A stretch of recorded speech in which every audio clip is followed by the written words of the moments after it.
Hello YouTube, welcome once again. Guinness world records book সারা পৃথিবীর সব ধরনের রেকর্ডের একমাত্র সংগ্রহশালা হচ্ছে গিনেস ওয়ার্ল্ড রেকর্ডস বুক। পৃথিবীর সবচেয়ে দামি থেকে সবচেয়ে কম দামি, সবচেয়ে দ্রুত গতি থেকে সবচেয়ে কম গতির, কিংবা সবচেয়ে শক্তিশালী থেকে সবচেয়ে মেধাবী, এমন কোনো বিষয়ের রেকর্ড নেই যা গিনেস ওয়ার্ল্ড রেকর্ডস বুকে খুঁজে পাওয়া যাবে না। এমনকি গিনেস ওয়ার্ল্ড রেকর্ডস বুকে এমন সব রেকর্ডও রয়েছে যেগুলো নিয়ে আমি কখনো ভাবিও না। পৃথিবীর প্রায় সব দেশেরই কোনো না কোনো রেকর্ড রয়েছে গিনেস রেকর্ড বুকে। তেমনি বাংলাদেশেরও বেশ কিছু রেকর্ড রয়েছে, যার মধ্যে একজনই করেছেন 4টি রেকর্ড এবং তিনি বাংলাদেশের সর্বোচ্চ record holder. Guinness world records book শুধুমাত্র রেকর্ডের মধ্যেই সীমাবদ্ধ নয়, বরং গিনেস ওয়ার্ল্ড রেকর্ড বুক হচ্ছে বিশাল আকারের একটি ব্যবসা। আমাদের আজকের ভিডিওতে গিনেস ওয়ার্ল্ড রেকর্ডস বুকের সবকিছু উঠে আসবে। জানতে চাইলে পুরো ভিডিওটি দেখুন এন্ড ততক্ষণ পর্যন্ত আমাদের চ্যানেলটি সাবস্ক্রাইব করে নিন। বেল আইকন ক্লিক করে রাখুন যেন কোনোভাবে পরবর্তী আপডেটগুলো মিস না হয়ে যায়। আমাদের সবগুলো ভিডিও ফেসবুকে পেতে আমাদের ফেসবুক পেজটি লাইক দিয়ে সঙ্গে থাকুন। এনজয় করুন পুরো ভিডিওটি।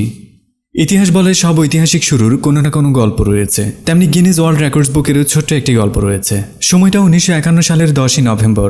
গ্রিনিস ব্রেওয়ারিসের managing director sir Hugh Beaver আয়ারল্যান্ডের ওয়েক্সফোর্ড কাউন্টির রিভার্সল্যান্ডিতে একটি শুটিংয়ে অংশগ্রহণ করেছিলেন। সে সময় তার একটি শট ইউরোপিয়ান গোল্ডেন প্লোভারকে ঘায়েল করতে ব্যর্থ হয়ে যায়। পাখিটির গতি এত বেশি ছিল যে তিনি রীতিমতো সহপাঠীদের সাথে বিতর্কে জড়িয়ে পড়েন এবং দাবি করেন এটি সবচেয়ে দ্রুতগতির ইউরোপিয়ান গেম বার্ড। কিন্তু এটা প্রমাণ করার জন্য কোনো রেফারেন্স তার কাছে ছিল না। এরপর তিনি নিশ্চিত হয়ে যান কোনো রেফারেন্স বুক ছাড়া এটা প্রমাণ করা অসম্ভব। সাথে সাথে তিনি এটাও নিশ্চিত হন পৃথিবীতে এমন আরও অসংখ্য প্রশ্ন রয়েছে যেগুলোর নিশ্চিত রেকর্ড সংকলিত কোনো বই নেই। তখনই তিনি নিশ্চিত হয়ে যান এ ধরনের রেকর্ড প্রমাণের জন্য একটি বই সবচেয়ে সহজ সমাধান দিতে পারে। সে সময় নরিস এবং রস ম্যাকট্রাইটার নামক দুই ভাই একটি ফ্যাক্ট অনুসন্ধানী এজেন্সি চালাচ্ছিলেন লন্ডনে এবং তারা দুজনেই ছিলেন গ্রিনিজের এমপ্লয়ি ক্রিস্টোফারের বন্ধু। হিউ ভিভারের আইডিয়া মূলত তাদের হাত ধরেই বাস্তবতার রূপ নেয় 1954 সালে এবং প্রথমবারের মতো গিনেস ওয়ার্ল্ড রেকর্ডস বুকের 1000 অনুলিপি মুদ্রিত করা হয়েছিল। 198 পৃষ্ঠার প্রথম এডিশনের বইটি 27 আগস্ট 1955 সালে সব রেকর্ড ভেঙে দিয়ে ব্রিটিশ টপ সেলার র্যাঙ্কিংয়ে চলে আসে এবং রেকর্ড বুকটি নিজেই আরেকটি রেকর্ডের জন্ম দিয়েছিল সে সময়, যার ফলশ্রুতিতে লন্ডনের 107 ফ্লিট স্ট্রিটে একটি অফিসও নেওয়া হয়েছিল। ব্রিটেনের ধারাবাহিকতায় বইটি একই বছর আমেরিকাতেও প্রকাশ করা হয়েছিল এবং খুব দ্রুতই 70,000 কপি বিক্রি করে আমেরিকাতেও বেস্ট সেলার র্যাঙ্কিংয়ের তালিকায় উঠে আসে বইটি। এরপর থেকে আজকে পর্যন্ত বিশ্বের 100টিরও বেশি দেশে 37টির বেশি ভাষায় মুদ্রিত বইটি 100 মিলিয়নেরও বেশি বিক্রি হয়েছে। 60-এর দশক থেকে শুরু করে প্রতি বছর মূলত সেপ্টেম্বর অক্টোবর মাসের দিকে এসেই গিনেস ওয়ার্ল্ড রেকর্ডস বুকটির নতুন সংস্করণ বাজারে ছাড়া হতো। ম্যাকওয়াইটার্স প্রতি বছর নতুন নতুন সব তথ্য সংগ্রহ করে বইটির ভান্ডার বড় করে যাচ্ছিলেন। এ নিয়ে রেকর্ড ব্রেকার নামক একটি টিভি সিরিজও একসময় চালু ছিল।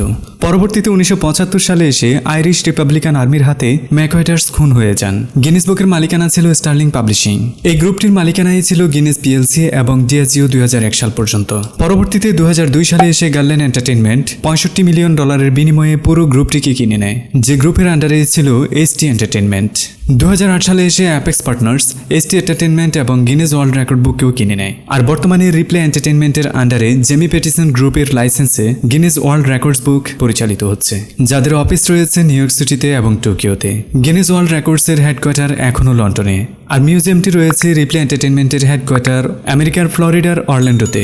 বর্তমানে গ্রিনিজের ডাটাবেসে রয়েছে 53,000 Guinness world records. Guinness world record কর্তৃপক্ষের কাছে প্রতি সপ্তাহে 1200-এরও বেশি আবেদন জমা পড়ে, যাদের প্রায় 92%-এরও বেশি সরাসরি ডিসকোয়ালিফাইড হয়ে যায়, যার পেছনের অন্যতম কারণ হচ্ছে রেকর্ডের পেছনের লজিক্যাল সব ডকুমেন্টস সাবমিট করতে না পারা। পৃথিবীর সব ইভেন্টে গিনেস কর্তৃপক্ষ উপস্থিত থাকতে পারে না, তাই তারা প্রমাণস্বরূপ video footage, photos, independent witness statement, press clippings, log books, credit card রেসিপেন্সের মতো জিনিসগুলো চেয়ে থাকেন। উদাহরণস্বরূপ ল্যাক্সি আলফোর্ডের কথাই বলা যায়। আমেরিকান এই ট্রাভেলার 21 বছর বয়সে বিশ্বের 196টা দেশ ঘুরেই গিনেস ওয়ার্ল্ড রেকর্ড করেছিলেন, যে রেকর্ড প্রমাণের জন্য তাকে সাবমিট করতে হয়েছিল পৃথিবীর সব দেশ ভ্রমণের visa copy, air ticket, hotel recipient এবং ইমিগ্রেশনের যাবতীয় ডকুমেন্টস সহ প্রায় কয়েক হাজার পৃষ্ঠার ডকুমেন্টস তাকে সাবমিট করতে হয়েছিল। আর গিনেস কর্তৃপক্ষের বিশাল এই চাহিদা পূরণ করে রেকর্ডের মালিক হতে পারেন আবেদনকারীদের মাত্র 8%-এরও কম মানুষ। তবে কিছু কিছু ইভেন্টে গিনেস কর্তৃপক্ষ নিজেই উপস্থিত থাকেন। উদাহরণস্বরূপ 27,117 জন মানুষ দ্বারা তৈরি করা বাংলাদেশের জাতীয় পতাকার রেকর্ডটি হচ্ছে গিনেস কর্তৃপক্ষের উপস্থিতিতে তৈরি করা। একইভাবে longest single line of bicycle moving, largest clean up campaign, longest marathon swimming, Naim হাসানের সবচেয়ে কম বয়সে টেস্ট ডেবিউট এবং 5 উইকেট নেওয়ার রেকর্ড, লংগেস্ট হিউম্যান চেইনের মতো রেকর্ডগুলো। একইভাবে বাংলাদেশের ফেনী ডিস্ট্রিক্ট থেকে কনকের একারে 4টি গিনেস ওয়ার্ল্ড রেকর্ড রয়েছে। গিনেস ওয়ার্ল্ড রেকর্ড বুকে এমন অসংখ্য রেকর্ড রয়েছে যেগুলোর জন্য রেকর্ডকারীদের যথেষ্ট পরিমাণে পরিমাণে পরিশ্রম করতে হয়েছে। আবার এমনও অসংখ্য রেকর্ড রয়েছে যেগুলো সৃষ্টিকর্তা প্রদত্ত।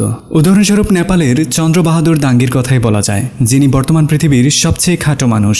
একইভাবে তার্কির সুলতান কোসেনের কথাই বলা যায়, যিনি বর্তমান পৃথিবীর সবচেয়ে লম্বা মানুষ। এ দুটি রেকর্ডের জন্য তাদের কাউকে কোনো পরিশ্রম করতে হয়নি। সৃষ্টিকর্তা প্রদত্ত আকৃতি তাদেরকে রেকর্ড হোল্ডার করে দিয়েছে গিনেস ওয়ার্ল্ড রেকর্ড বুকে। আবার শুধুমাত্র গিনেস ওয়ার্ল্ড রেকর্ড বুকে নিজেদের নাম লেখানোর জন্য সৃষ্টিকর্তা প্রদত্ত বডির আকৃতি পর্যন্ত পরিবর্তন করে ফেলেছেন এমন মানুষের সংখ্যাও কম নয়। উদাহরণস্বরূপ জার্মানের রোলফ বাসলসের কথাই বলা যায়, যিনি 2016 সালে নিজের বডির আকৃতি ঠিক এভাবেই বদলে ফেলেছিলেন। সহজ কথায়, পৃথিবীতে আপনার জানা অজানায় যত ক্ষেত্র রয়েছে তার কোনো না কোনো ক্ষেত্রে গিনেস ওয়ার্ল্ড বুকে রেকর্ড রয়েছে। দিন যত যাচ্ছে গিনেস ওয়ার্ল্ড রেকর্ড বুকে নিজেদের নাম লেখানোর জন্য মানুষের আগ্রহ ততই বৃদ্ধি পাচ্ছে। উদাহরণস্বরূপ 2006 সালের কথাই বলা যায়, যখন এক বছরে মাত্র 10টি দেশ থেকেই 1 লাখের বেশি মানুষ রেকর্ডের জন্য আবেদন করেছিলেন। গত এক বছরে 2244টি নতুন গিনেস ওয়ার্ল্ড রেকর্ডের জন্ম হয়েছে পৃথিবীতে। আনুপাতিক হারে এই সংখ্যাটা 173% বেশি আগের বছরের তুলনায়।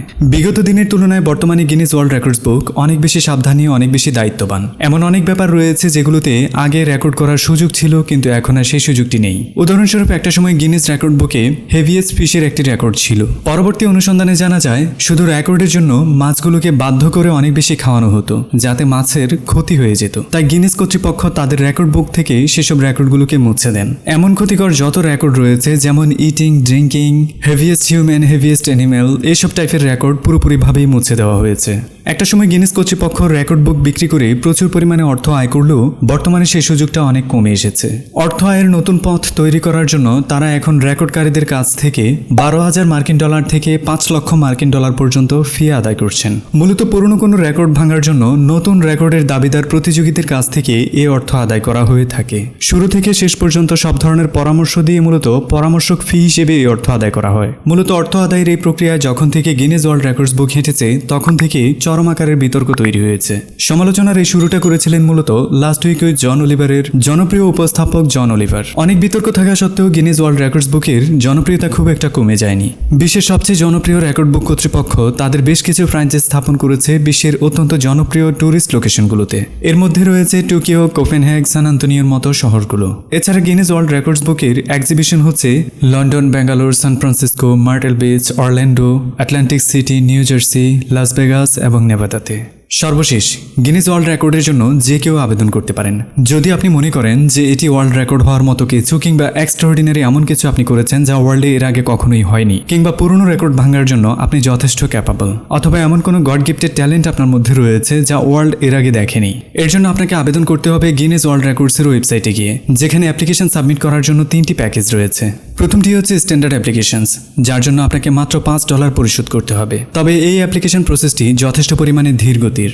আপনি যদি মনে করেন যে এর চেয়ে দ্রুত গতিতে আপনার অ্যাপ্লিকেশন প্রসেস হওয়া উচিত, তবে তার জন্য রয়েছে প্রায়োরিটি সার্ভিস, যার জন্য আপনাকে পে করতে হবে $800। এর বাইরে রয়েছে আরেকটি প্যাকেজ, যেটি হচ্ছে account manage service. So Guinness world record book সম্পর্কে আপনার যত কথা আছে লিখে ফেলুন কমেন্টস বক্সে।